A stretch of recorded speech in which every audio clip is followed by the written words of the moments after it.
భారతదేశంలోనే అతిపెద్ద film city, వేల సినిమాలు తెరక్కిన ప్రదేశం. కానీ రాత్రి పడితే అక్కడ షూటింగ్ ఆపేసి వెళ్ళిపోతారని మీకు తెలుసా?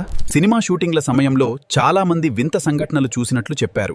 ముఖ్యంగా రాత్రి షూటింగ్లలో మేకప్ రూమ్లలో ఎవరూ లేకపోయినా అద్దాల్లో నీడలు కనిపించేవని చాలామంది చెప్పారు. కొంతమంది రాత్రిళ్లు తెల్లబట్టలు వేసుకున్న మహిళలను చూశామని చెప్పారు. కానీ వాళ్లు దగ్గరికి వెళ్లేసరికి ఎవ్వరూ ఉండరట.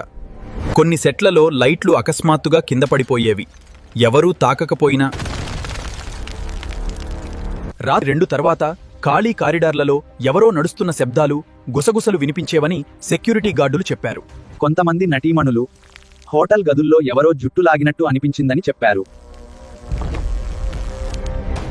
ఆ తర్వాత చాలామంది రాత్రి షూటింగ్లకు రావటానికే భయపడటం మొదలుపెట్టారు. ఒకసారి కెమెరాలో ఎవరూ లేని చోట ఒక నీడ కనిపించిందని చెప్పుకుంటారు. ఇవి నిజంగానే దెయ్యాలా లేక భయంతో పుట్టిన కథలా ఈ రోజుకి ఎవరూ ఖచ్చితంగా చెప్పలేరు. కానీ రాత్రి పడిన తర్వాత ఆ ఫిల్మ్ సిటీలోని నిశ్శబ్దం మాత్రం ఇప్పటికీ చాలామందికి భయమే కలిగిస్తుంది.